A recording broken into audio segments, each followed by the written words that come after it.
باب غسل الخلوق 3 مرات من الثياب. قال ابو عاصم اخبرنا ابن جريج اخبرني عطاء ان صفوان بن يعلى اخبره ان يعلى قال لعمر رضی اللہ عنہ ارن النبي صلی اللہ علیہ وسلم حين يوحى الیہ، کہ یعلا کہتے ہیں حضرت عمر سے ذرا مجھے دکھانا، مجھے بتانا کہ جب نبی صلی اللہ علیہ وسلم پہ وحی نازل ہوتی تو کیا ہوتا ہے. انہوں نے تجسس تھا کہ آپ کی حالت یا کیفیت اس وقت کیسی ہوتی ہے، میں دیکھنا چاہتا ہوں.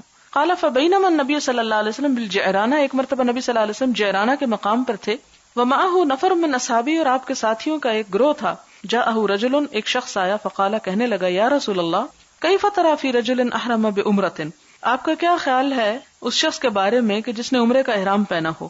وہو متدمخ، اور وہ لتھڑا ہوا ہو بطیب، خوشبو میں، یعنی اس نے خوب خوشبو لگا رکھی ہو. فسکت نبی صلی اللہ علیہ وسلم، نبی صلی اللہ علیہ وسلم خاموش ہو گئے. ساعتن، کچھ دیر. فجاءہ الوحی، آپ پہ وحی آئی. فاشار عمر رضی اللہ عنہ، حضرت عمر نے اشارہ کیا الی یعلا، یعلا کی طرف کہ دیکھو یہ ہے وحی کی کیفیت، کیونکہ انہوں نے کہا تھا کہ مجھے بتائیے. فجاء یعلا وعلی رسول اللہ صلی اللہ علیہ وسلم ثوب، یعلا آئے اور نبی صلی اللہ علیہ وسلم کے اوپر ایک کپڑا تھا. قد اذل به، جس سے آپ پہ سایہ کیا گیا تھا. فادخل رأسہ، تو آپ نے اپنا سر داخل کیا. فاذا رسول اللہ صلی اللہ علیہ وسلم محمر الوجہ، یعنی اس شخص نے، یعلا نے آ کے اس کپڑے کے اندر جھانک کے دیکھا تو نبی صلی اللہ علیہ وسلم کا چہرہ سرخ تھا. وہو یغط، اور ایسا لگ رہا تھا جیسے خراٹے لے رہے ہوں. ثم سری عنہ، پھر آپ کی حالت ختم ہو گئی ہے، یعنی وہ سرخی چہرے کی اور وہ خاص آواز. فقال این الذی سأل عن العمرہ، آپ نے پوچھا کہاں ہے وہ شخص جس نے عمرے کے بارے میں سوال کیا. اب آپ دیکھیں کہ پھر یہاں سے یہ پتا چلتا ہے کہ حدیث کا سورس کیا تھا، وہی تھی، کیونکہ یہ آیت قرآن میں تو آپ نے کہیں نہیں پڑھی.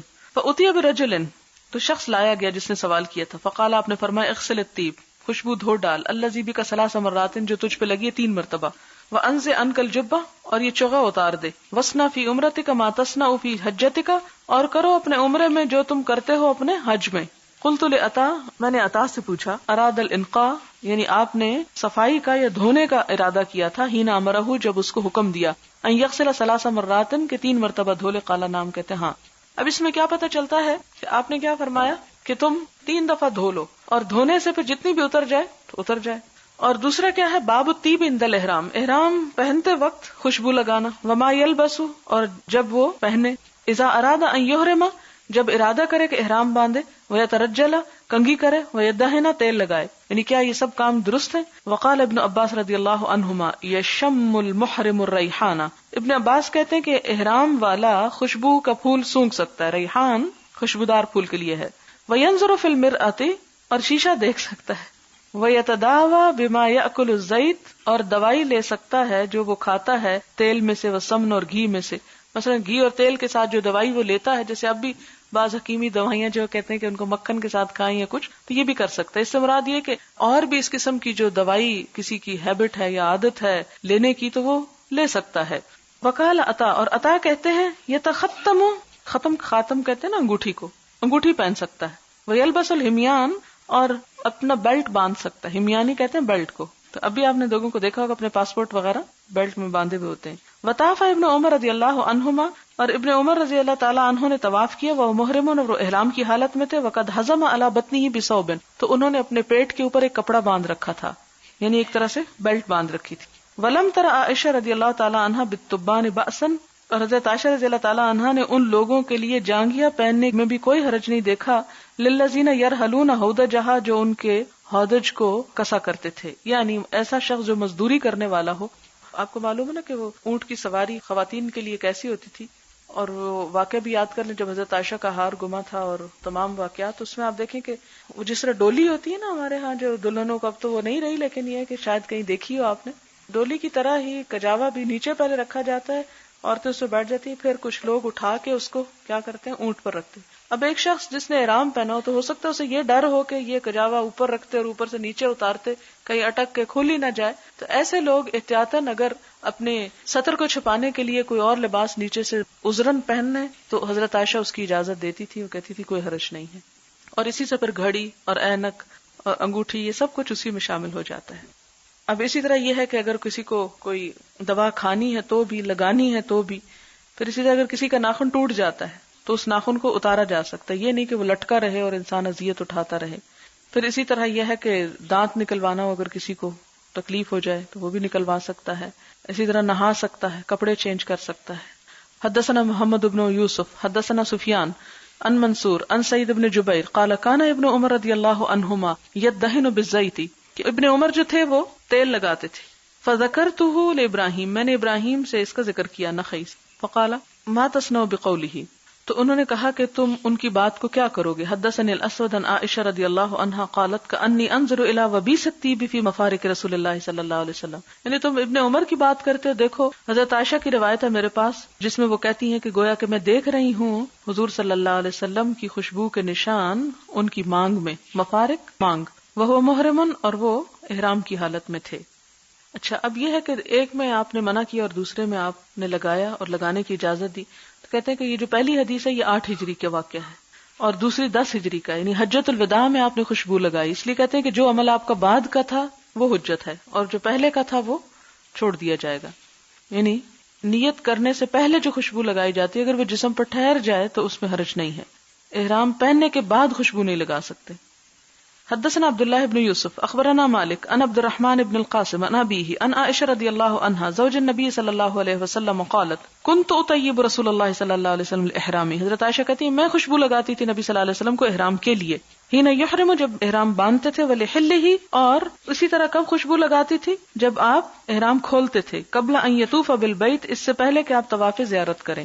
حج کا دوسرا بڑا رکن ہے نا طواف زیارت. تو اس سے کیا پتہ چلتا ہے کہ احرام کا آدھا حصہ کب کھل جاتا ہے؟ یعنی باقی مناسک حج ادا کرنے کے بعد طواف سے پہلے.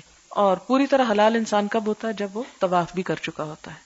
باب من احل ملبدن، ملبد کہتے ہیں اس شخص کو جو اپنے بال جما لے، یعنی تیل کے ساتھ، یا جیسے اس زمانے میں لوگ جو تھے گوند لگا کے چپکا لیتے تھے، یا اسی طرح کوئی اور چیز. اب بھی بہت ساری چیزیں ہیں جن سے آپ بالوں کو سیٹ کر سکتے ہیں، مختلف سمتوں پہ ٹھہرا سکتے ہیں.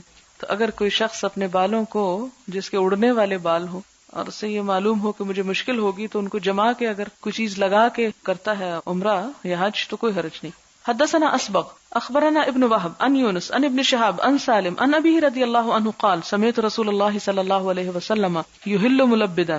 وہ کہتے ہیں کہ میں نے نبی صلی اللہ علیہ وسلم کو بال جمائے ہوئے لبیک پکارتے دیکھا. باب الاحلال عند مسجد ذی الحلیفہ. حدثنا علی بن عبد اللہ حدثنا سفیان حدثنا موسی بن عقبہ سمعت سالم بن عبد اللہ قال سمعت ابن عمر رضی اللہ عنہما وحدثنا عبد الله بن مسلمہ عن مالک عن موسی بن عقبہ عن سالم بن عبد اللہ انه سمع اباه يقول ما احل رسول اللہ صلی اللہ علیہ وسلم الا من عند المسجد، یعنی مسجد ذی الحلیفہ. باب ما لا يلبس المحرم من الثياب، محرم کون سے کپڑے نہیں پہن سکتا؟ ما لا، جو نہیں، يلبس پہنے گا، المحرم محرم، من الثياب کپڑوں میں سے. حدثنا عبداللہ بن یوسف اخبرنا مالک عن نافع عن عبداللہ بن عمر رضی اللہ عنہما ان رجلا قال یا رسول اللہ ما يلبس المحرم من الثياب. آپ صلی اللہ علیہ وسلم سے پوچھا گیا، ایک شخص نے آ کے پوچھا کہ محرم کون سا لباس پہنے گا؟ قال رسول اللہ صلی اللہ علیہ وسلم، نبی صلی اللہ علیہ وسلم نے فرمایا لا يلبس القمص، قمیص نہیں پہنے گا، ولا الامائم، اور نہ امامہ، ولا السراویلات، نہ شلوار، ولا البرانس، اور نہ برنس یعنی اوپر کا کوٹ، ولا الخفاف، اور نہ موزے، الا احد، مگر ایک، لا یجد النعلین، کہ اگر وہ نہ پائے کیا؟ جوتیاں، تو وہ کیا کرے گا؟ فیلبس خفین، تو خفین پہن لے گا، یعنی موزے پہن لے گا. کس طرح پہنے گا؟ ولیقطعہما اسفل من الکعبین، ٹخنوں کے نیچے تک ان کو کاٹ ڈالے گا. یعنی جیسے جراب ہے تو اگر اس کو ٹخنے کے نیچے والے حصے تک صرف رکھا جائے، جیسے کھلے شوز ہوتے ہیں اور بعض اوقات ایسی جرابیں ملتی بھی ہیں، اگر اسی طرح موزے وغیرہ ہیں تو وہ بھی پہن سکتے ہیں. یعنی اصل بات یہ ہے کہ ٹخنے ننگے ہونے چاہیے. ولا تلبسوا من الثياب شيئا، اور نہ پہنو کپڑوں میں سے کوئی چیز مسہ کہ مس کیا اس کو زعفران نے، او ورس، یا ورس، یہ بھی خوشبو کا نام ہے. یعنی جسم پہ خوشبو لگا سکتے ہو لیکن احرام کے کپڑے کو خوشبو نہ لگاؤ یا اسے کلر نہ کرو، کیونکہ زعفران سے رنگا بھی جاتا تھا. لیکن یہ عورتوں کے لیے نہیں، مردوں کے لیے. باب الرکوب والارتداف فی الحج، سواری پر حج کرنا اور سواری پہ ایک دوسرے کے ساتھ بیٹھنا، جیسے ردیف ہو کر، ارتداف مانا ہے. حدثنا عبداللہ ابن محمد، یعنی آگے پیچھے ہو کے بیٹھنا. حدثنا وہب ابن جریر حدثنا ابی ان یونس الایلی ان الزہری ان عبید اللہ ابن عبداللہ ان ابن عباس رضی اللہ عنہما ان اسامہ رضی اللہ عنہ کانا ردف رسول اللہ صلی اللہ علیہ وسلم من عرفۃ الی المزدلفہ. اسامہ جو تھے حضرت زید کے بیٹے، جو آپ کو بہت پیارے تھے، وہ نبی صلی اللہ علیہ وسلم کے پیچھے بیٹھے ہوئے تھے یا ساتھ بیٹھے ہوئے تھے عرفات سے مزدلفہ جاتے وقت. ثم اردف الفضل من المزدلفہ الی منی، اور پھر فضل بن عباس جو تھے وہ مزدلفہ سے منی تک ساتھ بیٹھے. قال فکلاہما قال، دونوں کہتے ہیں لم یزل النبی صلی اللہ علیہ وسلم یلبی، کہ نبی صلی اللہ علیہ وسلم مسلسل لبیک پڑھتے رہے، حتی رما جمرۃ العقبہ، یہاں تک کہ آپ نے جمرہ عقبہ پر کنکریاں ماری. باب ما یلبس المحرم من الثياب والأردية والأزر ولبست عائشة رضی اللہ عنہا الثياب المعصفرة وهي محرمة. باب ما کیا یلبسو پہنے گا المحرم و محرم من الثياب کپڑوں میں سے والاردیۃ اور ردا کی جمع ہے اردیہ چادریں والازر اور ازار کی جمع ہے ازر یعنی کون سے کپڑے پہنے چادر یا ازار. ولبست عائشہ حضرت عائشہ نے پہنا الثياب المعصفرة وہ کپڑے جو کسم سے رنگے ہوئے تھے. وہی محرمۃ حالانکہ وہ احرام کی حالت میں تھی. وقالت اور کہنے لگی لا تلثم کہ نہ ہونٹ چبائے ولا تتبرقع اور نہ ہی برقع ڈالے ولا تلبس ثوبا بورس ولا زعفران اور نہ پہنے کوئی کپڑا جس پہ ورس یا زعفران لگا ہو یعنی عورتوں کے لیے. وقال جابر لا ارى المعصفر طيبا میں نے نہیں دیکھا معصفر کو کہ وہ اس میں کوئی خوشبو ہو. ولم ترى عائشة بأسا بالحلي حضرت عائشہ احرام کی حالت میں زیور پہننے میں کوئی حرج نہیں سمجھتی تھی. والثوب اور کپڑا الاسودی سیاہ رنگ کا والموردی اور گلابی رنگ کا والخف اور موزہ للمرأتی عورت کے لیے عورت موزے بھی پہن سکتی ہے سیاہ یا گلابی کپڑے بھی جسے ہم گھر کے کلرڈ کپڑے پہنے ہوتے ہیں وہ بھی پہن سکتی ہے زیورات بھی پہن سکتی ہے. وقال ابراہیم لا بأس ان يبدل ثيابه ابراہیم لخی کہتے ہیں کہ کوئی حرج نہیں اگر محرم اپنا لباس تبدیل کر لے یعنی احرام کی حالت میں کپڑے چینج کر لے کیونکہ ہمارے ہاں تو یہ سمجھا جاتا ہے کہ جو کپڑا ایک دفعہ جسم پہ لگ گیا وہ دوبارہ اتر نہیں سکتا جب تک احرام کھلے نہ. ان کے خیال میں احرام باندھنے کا مطلب ہے اپنے آپ کو باندھ لو جبکہ اصل چیز نیت ہے اور اپنے آپ کو روکے رکھنا کچھ مخصوص چیزوں سے. اچھا یہ جو لفظ برقع آیا نا تو یہ برقع جیسے آپ نے آج کل بھی دیکھا ہوگا کہ جیسے یہ امارات اور ان علاقوں کی عورتیں اپنے چہروں کے اوپر خاص قسم کی وہ چیز پہنے ہوئے ہوتی ہیں بعض اوقات وہ لیدر کی ہوتی ہے بعض اوقات معلوم نہیں کس چیز کی. تو اسی طرح برقع کہتے ہیں سلے ہوئے کپڑے کو جو چہرے کے لیے استعمال ہوتا ہے اور اس سے یہ پتہ چلتا ہے کہ عام حالات میں وہ پہنتی تھی جبکہ کہا گیا کہ احرام کی حالت میں وہ نہ پہنے جائیں. حدثنا محمد بن ابی بکر المقدمی حدثنا فضیل بن سلیمان قال حدثني موسى بن عقبہ قال اخبرني قریب ان عبد الله بن عباس رضی اللہ عنہما قال انطلق النبي صلی اللہ علیہ وسلم من المدینہ نبی صلی اللہ علیہ وسلم مدینہ سے چلے بعد ما ترجل ودہن جب آپ نے کنگھی کی تیل لگایا ولبس ازارہ اپنا تہبند باندھا ورداہ چادر ڈالی ہوا واصحابہ آپ نے بھی اور آپ کے ساتھیوں نے. فلم ینہا عن شیء اور آپ نے نہ روکا کسی بھی چیز سے من الاردیۃ والازر چادروں اور تہبند وغیرہ سے تلبسو کے پہنے جائیں الا المزعفرۃ مگر زعفران کے ساتھ التی تردع علی الجلد کہ وہ جو جلد پر بھی گر رہی ہو جس طرح ہم بعض اوقات رنگتے ہیں نا وہ ڈال کے اس میں چمک اور ابرک تو وہ اس کا کیا ہوتا ہے کہ آپ پہنے ہوئے ہو تو آپ کے جسم پہ بھی چمک آ جاتی. تو اسی طرح زعفران سے اس طرح رنگا جاتا تھا کہ وہ زعفران گرتا رہتا تھا جسم پر. کا ایسا کپڑا نہ رنگا ہوا ہو کہ جس کا رنگ اتر اتر کے یا خوشبو جسم کو بھی لگ رہی ہو. پھر کیا فرمایا فاصبح بذی الحلیفہ پھر ذی الحلیفہ میں آپ نے صبح کی رکب راحلتہ اور وہاں پر آپ اپنی اونٹنی پہ سوار ہوئے حتی استفا علی البیداء یہاں تک کہ وہ بیداء پر آپ کو لے پہنچی. احل ہوا واصحابہ تو آپ نے عمرہ کا احرام پہنا یا احرام باندھا یا احرام کی نیت کی. ہوا واصحابہ آپ اور آپ کے ساتھیوں نے. وقلد بدنتہ اور قلادہ ڈالا کس کو اپنی اونٹنی کو. یہ کیوں قلادے ڈالتے تھے نشان کے طور پر کہ یہ ہدی ہے کعبہ کی طرف جانے والی. وذالک لخمس بقین من ذی القعدہ اور یہ کب تھا 25 تاریخ کو ذی القعدہ کی. فقدم مکہ لاربع لیال آپ جب پہنچے مکہ میں تو کیا ہو گیا تھا ذو الحج کے 4 دن گزر چکے تھے. خلونا گزر چکے تھے من ذی الحجہ ذی الحج میں سے. تو یہ سفر کتنے دن کا بنتا ہے تقریباً 1 ہفتے کا 8-9 دن کا بنتا ہے کیونکہ 5 باقی تھے ذو القعدہ میں سے اور 4 گزر چکے تھے کس میں سے ذو الحج میں سے. فطاف بالبیت آپ نے بیت اللہ کا طواف کیا. وسعی بین الصفا والمروہ اس کے بعد صفا مروہ میں سعی کی. ولم یحل من اجل بدنہ لانہ قلدہا اور آپ نے احرام نہیں اتارا کیونکہ آپ اپنی اونٹنی ساتھ لے کر آئے تھے. ثم نزل بأعلی مکہ عند الحجون پھر آپ حجون کے پہاڑ پر مکہ کے بالائی حصے میں اترے. وہ محل بالحج اور وہ حج کا احرام باندھ رہے تھے. ولم یقرب الکعبہ بعد طوافہ بہا حتی رجع من عرفہ اور آپ نے دوبارہ کعبہ کا طواف نہ کیا جب تک کہ آپ عرفہ سے واپس نہ لوٹے. وامر اصحابہ ان یطوفوا بالبیت اور آپ نے اپنے صحابہ کو حکم دیا کہ وہ بیت اللہ کا طواف کریں. وبین الصفا والمروہ صفا اور مروہ کا. ثم یقصر من رؤوسہم اور وہ کیا کریں چھوٹے کرائیں اپنے بال. ثم یحلوا پھر وہ احرام کھول دیں. وذالک لمن لم یکن معہ بدنۃ اور یہ اس شخص کے لیے جس کے ساتھ اس کی ہدی نہ ہو. قلدہا جس کو اس نے ہار پہنایا ہوا ہو. ومن کانت معہ امرأتہ فہی لہ حلال اور جس کی بیوی اس کے ساتھ ہو وہ اس کے لیے حلال ہے. والطیب خوشبو بھی والثیاب اور عام لباس پہننا یہ سب کچھ جائز ہے. تو اس سے ایک اہم بات یہ پتہ چلتی ہے کہ اگر کوئی شخص حج قران کر رہا ہے تو اس صورت میں کیا کرے گا؟ وہ جا کر طواف وغیرہ کر لے گا اور اس کے بعد احرام نہیں کھولے گا جب تک کہ وہ عرفات وغیرہ سے واپس نہ آ جائے. جب وہ واپس آئے گا تو اس کے بعد وہ پھر طواف کر کے اور سعی کر کے پھر احرام کھولے گا. لیکن آپ صلی اللہ علیہ وسلم صحابہ کرام کو کیا حکم دیا کہ جا کے عمرہ کر لے، عمرہ کر کے احرام کھول دے اور پھر دوبارہ احرام پہن کے حج کر کے دوبارہ حلال ہوں. باب من بات بذی الحلیفۃ، باب من باتا جس نے رات گزاری بذی الحلیفۃ ذو الحلیفہ میں، حتی اصبح یہاں تک کہ صبح ہو گئی.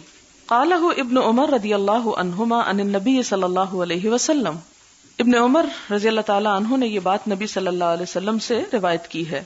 حدثنا عبداللہ بن محمد حدثنا ہشام بن یوسف اخبرنا ابن جریج حدثني ابن المنکدر عن انس بن مالک رضی اللہ عنہ قال صلی النبی صلی اللہ علیہ وسلم بالمدینۃ اربعا، کہ نبی صلی اللہ علیہ وسلم نے مدینہ میں 4 رکعتیں نماز پڑھی یعنی ظہر کی. وبذی الحلیفۃ رکعتین، اور ذی الحلیفہ میں 2 رکعتیں پڑھی کیونکہ سفر شروع ہو چکا تھا نا آپ کا تو اثر پڑی. ثم باتا، پھر آپ نے رات گزاری، حتی اصبح یہاں تک کہ صبح ہو گئی، بذی الحلیفۃ ذو الحلیفہ ہی میں.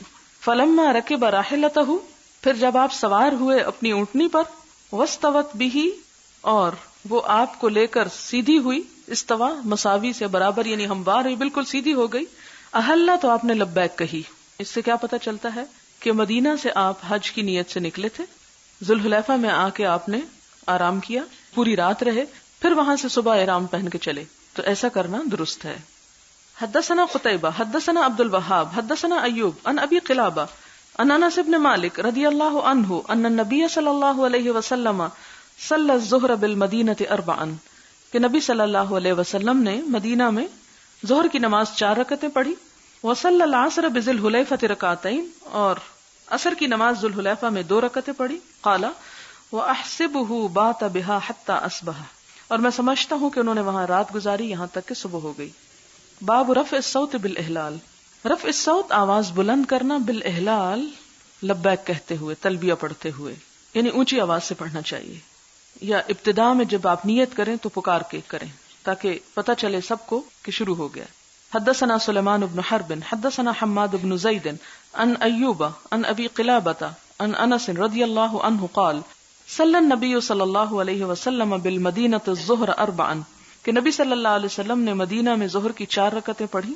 والعصر بذی الحلیفۃ رکعتین، اور عصر ذو الحلیفہ میں 2 رکعتیں. وسمعتهم یصرخون بہما جمیعا، اور میں نے ان کو سنا کہ بلند آواز سے پکار کر ان دونوں کا نام لے رہے تھے، یعنی حج اور عمرہ مراد ہے یہاں، بہما سے مراد حج اور عمرہ، یعنی لبیک حجن و عمرتن. یہ اس لیے کہ اس سے یہ پتہ چلتا ہے کہ ان کی نیت کیا تھی. اگر کوئی شخص صرف عمرے پہ جا رہا ہے تو لبیک عمرتن، اگر صرف حج کرنے جا رہا ہے تو لبیک حجن، اور اگر دونوں ہی کا ارادہ ہے تو لبیک حجن و عمرتن. باب التلبیتی، یعنی تلبیہ لبیک پڑھنا. حدثنا عبداللہ بن یوسف اخبرنا مالک عن نافع عن عبداللہ بن عمر رضی اللہ عنہما ان تلبیۃ رسول اللہ صلی اللہ علیہ وسلم، کہ نبی صلی اللہ علیہ وسلم کا تلبیہ پکارنا کیا تھا؟ لبیک اللہم لبیک، حاضر ہوں اے رب حاضر ہوں. لبیک لا شریک لک لبیک، حاضر ہوں نہیں تیرا کوئی شریک، حاضر ہوں. ان الحمد، یقیناً حمد و ثنا، تعریف، والنعمت، اور نعمت، لکا تیرے ہی لیے ہے، والملک، اور بادشاہت، لا شریک لک تیرا کوئی شریک نہیں. حدثنا محمد بن یوسف حدثنا سفیان عن الاعمش عن عمارہ عن ابی عطیہ عن عائشہ رضی اللہ عنہا قالت انی لاعلم کیف کان النبی صلی اللہ علیہ وسلم یلبی. حضرت عائشہ کہتی ہیں کہ میں جانتی ہوں کہ نبی صلی اللہ علیہ وسلم کس طرح تلبیہ پڑھا کرتے تھے. کیسا تھا؟ لبیک اللہم لبیک، لبیک لا شریک لک لبیک، ان الحمد والنعمت لک. حضرت عائشہ کی روایت میں والنعمت لک تک ہے، اس کا مطلب ہے کہ مختصر پڑھنا بھی جائز ہے. تابع ابو معاویہ عن الاعمش وقال شعبہ اخبرنا سلیمان سمعت خیثمہ عن ابی عطیہ سمعت عائشہ رضی اللہ عنہا.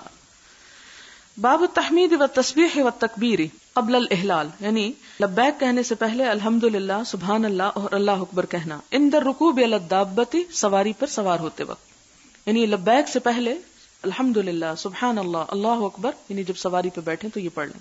حدثنا موسیٰ بن اسماعیل حدثنا وہیب حدثنا ایوب عن ابی قلابۃ عن انس رضی اللہ عنہ قال صلی رسول اللہ صلی اللہ علیہ وسلم ونحن معه بالمدینۃ الظہر اربعا والعصر بذی الحلیفة رکعتین ثم بات بها حتى اصبح ثم ركب حتى استوت به على البيداء حمد الله وسبح وكبر. یعنی یہاں کیا پتہ چلتا ہے کہ ثم ركب آپ سوار ہوئے حتى استوت به یہاں تک کہ اونٹنی آپ کو سیدھی لے کے کھڑی ہوگی على البيداء بیدا پر. تو آپ نے کیا کیا؟ پہلے الحمدللہ پڑھا، پھر سبحان اللہ، پھر اللہ اکبر، ثم احل بحج وعمرۃ، پھر حج اور عمرہ دونوں کو پکارا یعنی ان کی نیت کی. واحل الناس بہما اور لوگوں نے بھی ساتھ ایسا ہی کیا. فلما قدمنا امر الناس جب ہم آئے تو لوگوں کو حکم دیا. فحلوا تو انہوں نے احرام کھول دیا. حلو حلال ہو گئے یعنی احرام کھول دیا، حرام کا اپوزٹ ہے یہ. حتی کان یوم الترویہ یہاں تک کہ ترویہ کا دن آ گئے یعنی 8 تاریخ ذو الحج کی.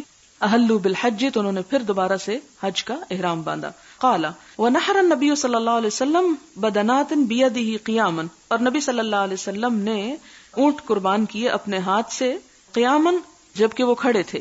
وذبح رسول اللہ صلی اللہ علیہ وسلم بالمدینہ کبشین اور مدینہ میں آپ صلی اللہ علیہ وسلم نے 2 مینڈھے ذبح کیے املحین چتکبرے. قال ابو عبداللہ کہتے ہیں یعنی امام بخاری قال بعضهم هذا عن ایوب عن رجل عن انس.